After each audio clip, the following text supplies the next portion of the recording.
अर्धाक्षण घडता संतांची संगती तेने होय शांती महत बापा संत संग देई अनेक प्रवाही घालू नको साधू संतांनी थोर मोठे उपकार केले साधू संत माये बाप तेही केली कृपादान पंढरी यात्रे नेले घडले चंद्रभागे स्नान पण आपल्याला या ठिकाणी दुसऱ्याचं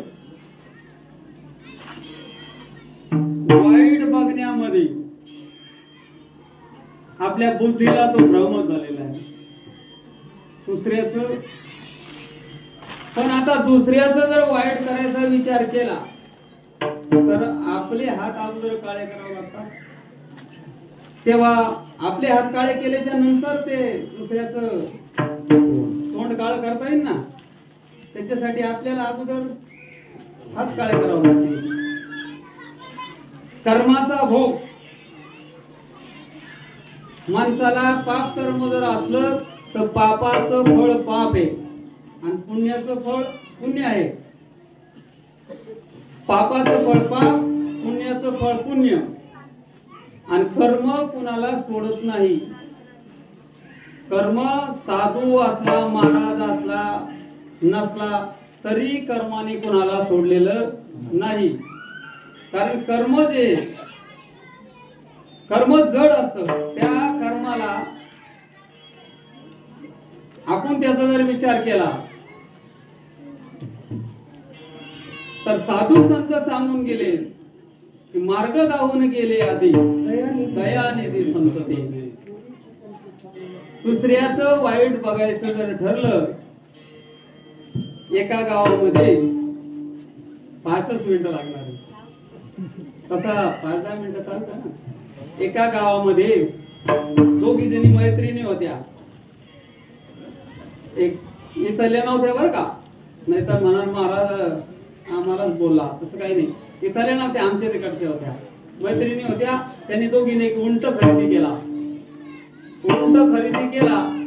आणि मग एक कुंभारीन बाई होती तिनं गाडगे आणि एक माळीन बाई तिनं भाजीचा धंदा दोघीनं मिक्स धंदा सुरू केला धंदा सुरू करत असताना माझा दोघी जसं म्हणतात की जे जयाची स्तुती करतील आज माझ्या सोबतच राहतील माझी स्तुती करतील आणि वेळ आली तर काही दिवसांनी माझी निंदा सुद्धा करतील जे कारण साधू संतांचे बोल आहे पुरावे आहे ते जे जयाची स्तुती करतील आणि तेच दयाची निंदा करतील मग माळणीबाईची भाजी खाणं सुरू केली त्या उंटानी अशी मान लांबवायची आणि त्या गोणीतली भाजी खायची मग कुंभारीन बाई होती तिला खूप आनंद वाटायचा बरी म्हणली हिची भाजी खाती बरं झालं हिची भाजी खाती बरं झालं मग आता उंट खडकावर उभा होता हिची गाडगे होते आणि हिची भाजी उंटाने एक एक पेंडी खात खात खात वजन कमी झालं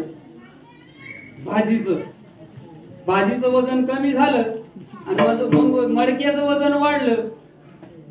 वजन वाढलं की जस मडके फिरले की नाही सर्वच खडकावर आपण पूर्ण मोकळे झाले एकही मडकं वाचलं हिचे तरी 10 पेंड्या उरल्या होत्या तसं साधू संतांनी आपल्यावर काय उपकार केले आणि काय त्यांचं कार्य आपल्याकडून घडतं तुम्ही एवढं कार्य चालवता आम्हाला आनंद आहे आमच्याकडून जी सेवा करता येईल ती आम्ही सेवा करण्याचा प्रयत्न केला पाठीमाग आणि इथून पुढे सुद्धा जो जीवात जीव आहे तो रोग आमच्या त्या भागातली जेवढी मंडळी आहे तेवढे तरी येण्याला उत्सुक होते आज सुद्धा पण आम्ही बोलवले नाही कारण आम्ही दोन्ही कार्यक्रमाच्या माध्यमातून आलेलो म्हणलं यांना एवढं रखवायला नको तर ती सुद्धा मंडळी तुम्हाला तुमच्या गावाला, तुमच्या बाबाच्या मठाला, बाबा आपले जसं आपण गंगेला जातो, पाणी घरी येऊन नेतो का?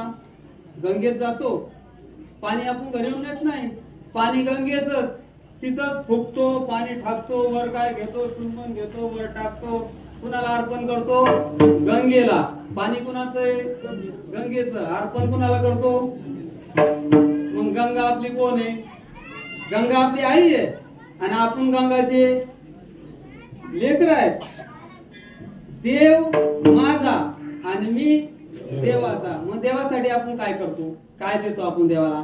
देवाने जर आता पहा माझा चष्मा, थोडक्यात माझा चष्मा देवाने एवढा विचार केला, हे म्हातारं झाल्याच्या नंतर दिसणार नाही, तर तिथं नाक दिलं, फेशन दिलं, तिथं जर नुसते 2 होल ठेवले असते. अमोल किमतीचं शरीर चाललंय सांगणं, अमोल किमतीचं देवाने शरीर दिलंय.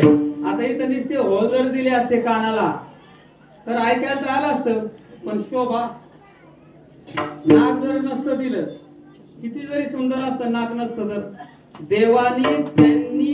देवाने आपल्याला काय कमी केलं? मग आपण देवाला काय देऊ शकतो? काय देऊ शकत नाही. एवढं तर देऊ शकतो ना, जसं भगवान बाबांनी. लोक सांगतात की भगवान बाबाने, आम्ही नव्हतो तेव्हा बरं का, भगवान बाबा गेल्याच्या नंतरचा आमचा जन्म आहे, पण आम्ही खूप त्यांना म्हणजे जवळून भगवान बाबा म्हणजे सगळे संतांना आपण काय, सगळे संत आपलेच आहेत. तर भगवान बाबा म्हणतात की पाण्यावर बैसून या वाचवली ज्ञानेश्वरी. मग आपण खाली बसून नाही वाचू शकत का? तुम्ही चांगला जरी विचार केला असेल, तुम्ही आता हरिपाठ किती वेळेस म्हणता? जवळपास 4 वेळेस, 5 वेळेस, दिवसातून 2 वेळेस, 3 वेळेस, किती वेळेस म्हणता?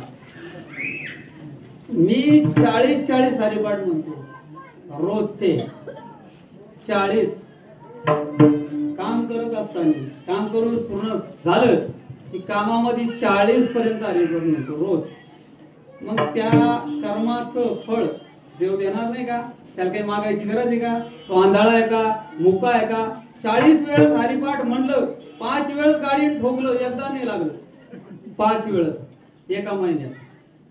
पुढून एकदा ठोकलं, मागून ठोकलं, शर्टाचं बटन तुटून पडलं, मागून पिशवी फाटली, पण मार लागला नाही. तेव्हा चालू होता हरिपाठ. रस्त्याने निघाला की हरिपाठ, घरी निघाला की हरिपाठ, तिथं माणसं नसतं तिथं हरिपाठ माझा सुरू होता. म्हणून करील ते काय नोय महाराज, वरी पाये बीज शुद्ध अंगी, ही सगळी संतांची कृपा आहे.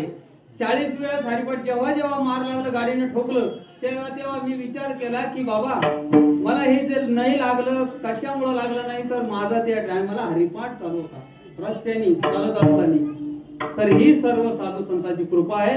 देव कुणाचं वाटोळं करत नाही आणि चांगलंही करत नाही. सर्व काय होत असतं? आपल्या कर्माने होत असताना आपण म्हणतो आमचं देवाने वाटोळं केलं. देव कशात तुमचं वाटोळं करेल? तुम्ही तुमचे कर्म चांगले केले की चांगल्या कर्माचं फळ चांगलंच आहे. पुण्याचं फळ पुण्य आहे, पापाचं फळ पाप आहे. ज्ञानेश्वर माऊली, ज्ञानराज माऊली, महाराज ज्ञानेश्वर माऊली, महाराज माऊली.